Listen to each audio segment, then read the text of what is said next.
Welcome back, bow hunters. This is Ron with Stay Sharp Guide. In this sharpening video, we're going to look at the Crimson Croc, and this is a single bevel head held together with a couple of screws, all steel construction, steel blade, steel ferrule.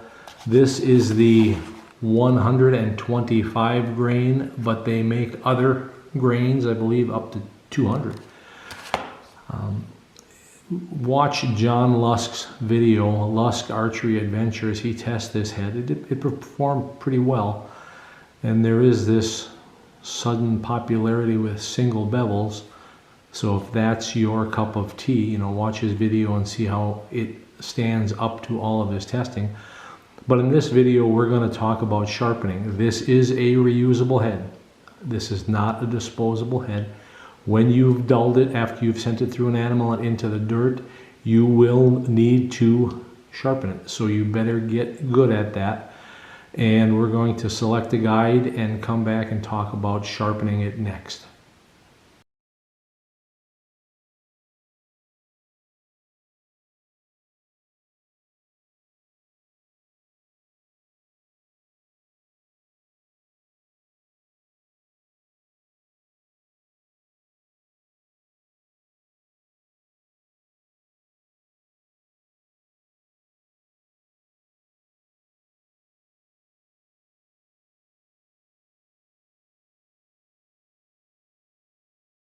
Now that we've taken a look at the edge under the microscope, you see that there's a little bit of roughness, but that doesn't mean it's not sharp. The true test of sharp is not appearance, but is this device, the Edge On Up Best Certified Sharpness Tester. The amount of force that it takes me to push down and cut through this copolymer wire will be the test. So let's see what out-of-box sharpness is.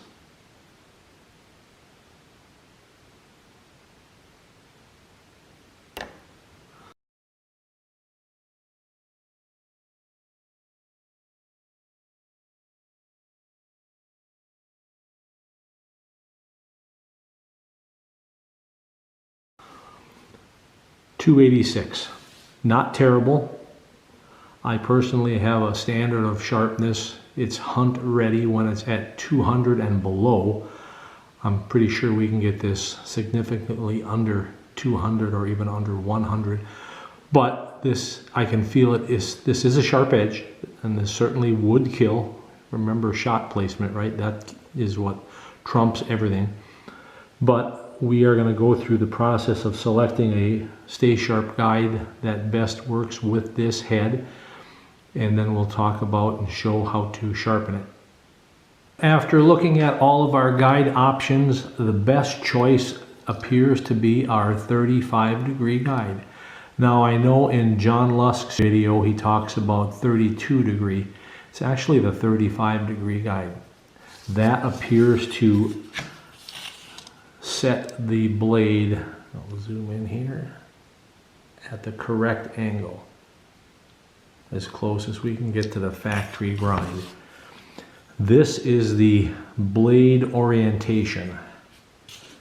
What's important is that this edge is parallel to the roller, so that when you drop it down, all of the blade lays flat. It isn't hitting in one corner or another one. So the depth into the jaws and the parallelism is best detected by using a Sharpie marker, and we'll color up the blade edge a bit. And when I do blade alignment, I like to use a finer grit plate. 1200 or 25 or 2000 is best. Now, these blades are not that hard. You could also sharpen with our silicone carbide paper pack. You have two options. We offer a lower price option in the silicone carbide paper pack or the 5-plate diamond set. Your choice. Either would work for this. All right, when you put the blade in, don't tighten this screw too much. You're not putting lug nuts on a tractor tire here. You're just wanting to snug it up, make sure it lays flat, give it a few test strokes, then look at the wear on the blade. In this case, this looks pretty darn good. So we're going to go ahead and go through all the sharpening regimen. We're going to start with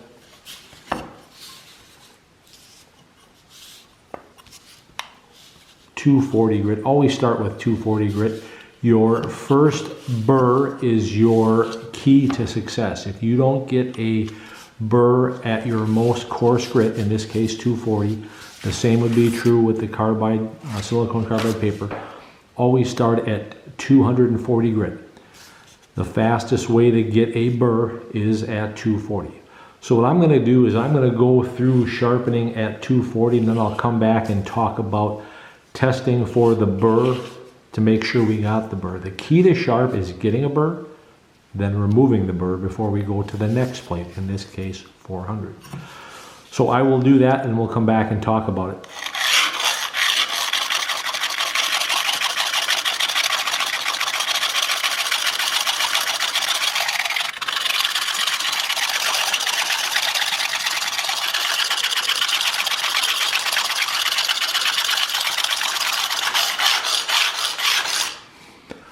All right, I think it's time to test for a burr. Now, when you saw me sharpening, you saw me moving the plate, sharpening even in the short direction, which you certainly can do. Sharpening diagonal, sharpening long, diagonal again. Explore all the plate or all of the sheet of sandpaper, the silicone carbide paper.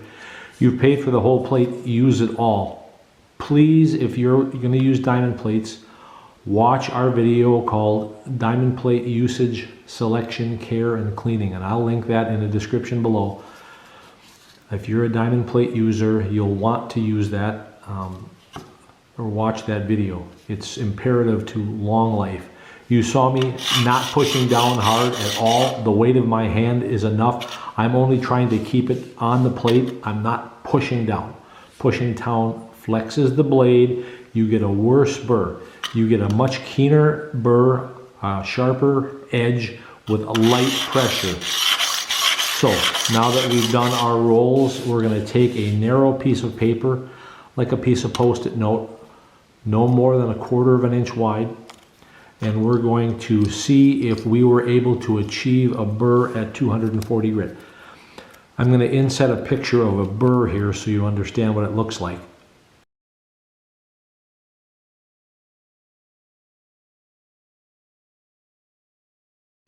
That burr should cause the paper to stop and flex.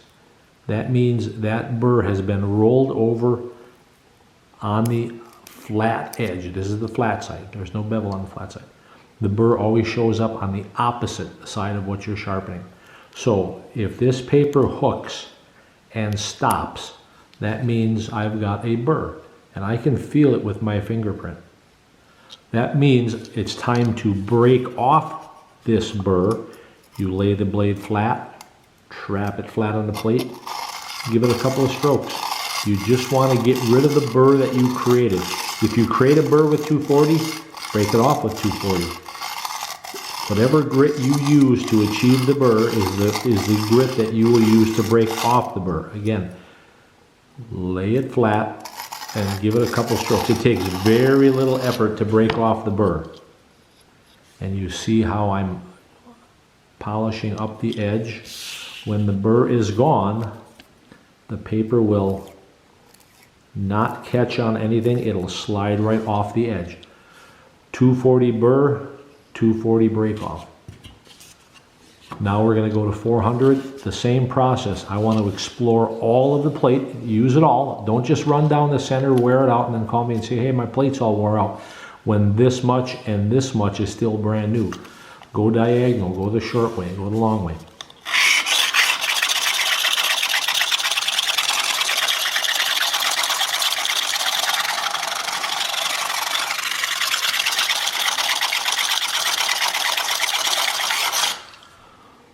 That was 400. Let's see if we've achieved a burr at 400.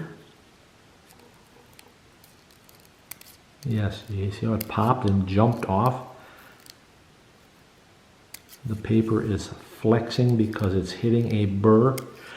You don't want to use a piece of paper as wide as the whole blade. You might hook here, but there's no burr over here.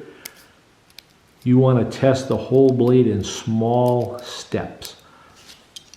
Now that we've got our 400 grit burr, again, trap the blade flat. Give it a few strokes.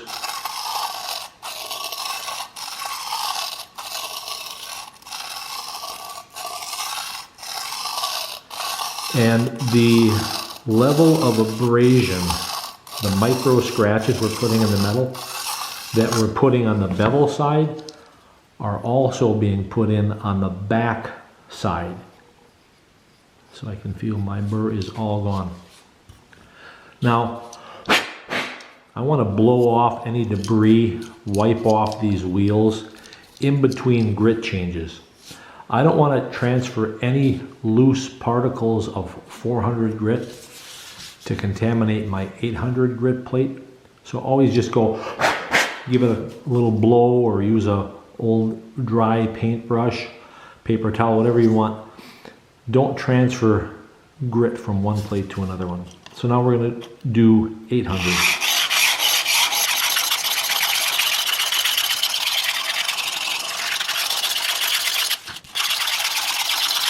Again, I'm using very light pressure. Leave my hand just there to feel it. Now we're going to look to see if we've got a burr at 800.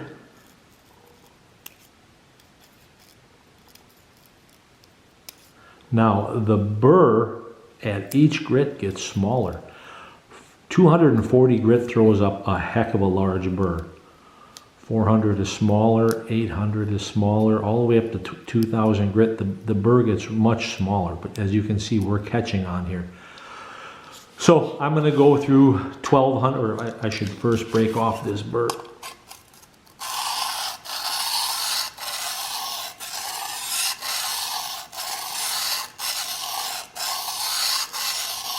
And again, the micro scratches, the abrasions that we're putting on the bevel side are the same scratches we're putting on the back side. A little bit of burr left there.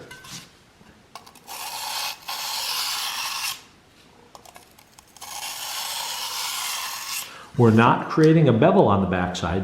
A single bevel should remain flat on the back side. All right, I'm going to go through 1200 and 2000, and then we're going to come back and talk about buffing. All right, so I've done all the way up to 2000 grit. Now I'm breaking off the burr.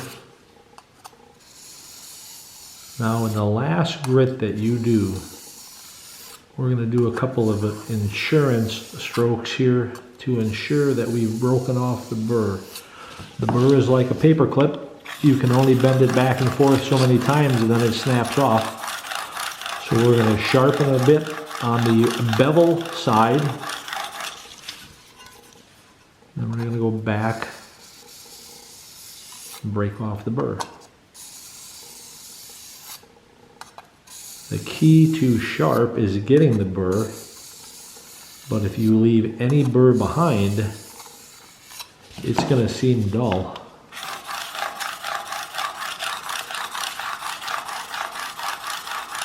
It's the elimination of the burr that you get your sharpest edge. So I take this extra step at the highest grit just to make sure that burr removal is complete.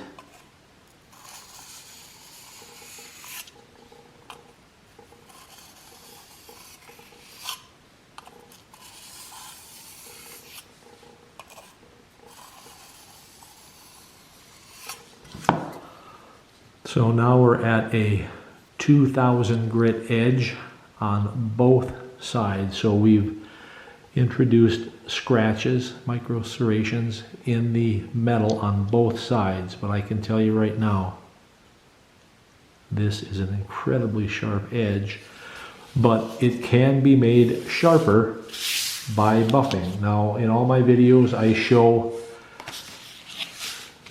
the back side of a cereal box. So when you cut apart a box of cereal, you'll get a front panel and a back panel. The unprinted inside is exactly what you want to buff on.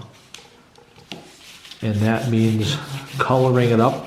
This is just a block of wax with a very fine abrasive suspended in it. We have that on our web store.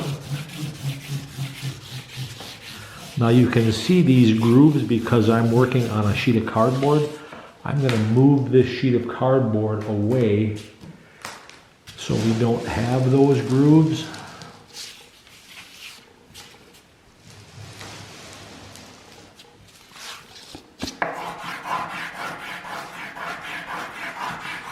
When you do the buffing portion, you want it to be on a pretty substantive, flat surface. The diamond plates of themselves are flat, but if you use our silicone carbide paper, you want to have it on a flat surface like a piece of glass, a piece of mirror, a thick plexiglass, a granite or marble cutting board. But now that I'm in the buffing stage, I want it to be on something solid.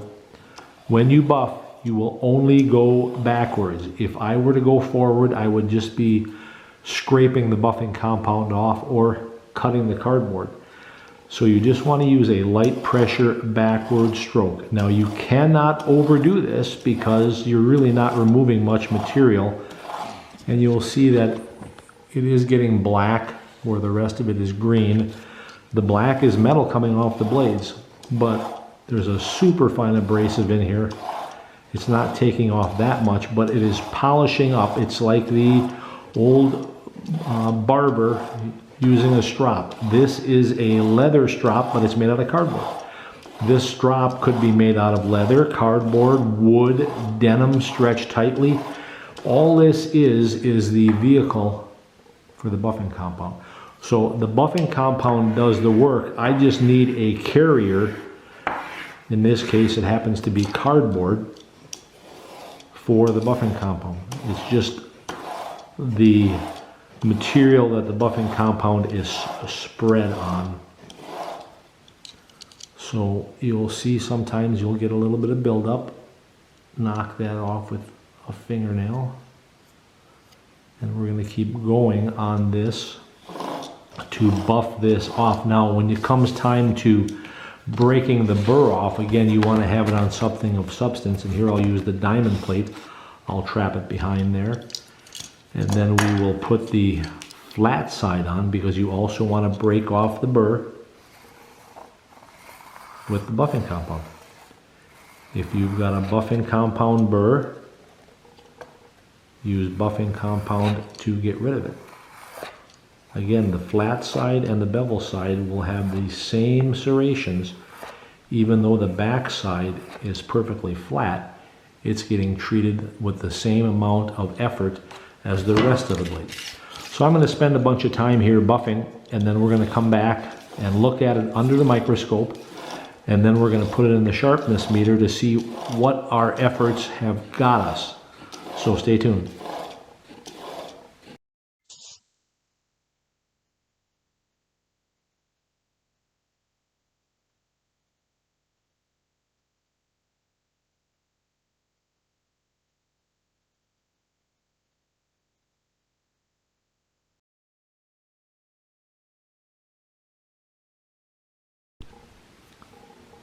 The edge looked pretty good under a microscope, but looking good is one thing, how it performs in the sharpness meter is another. So let's see what sort of edge we got.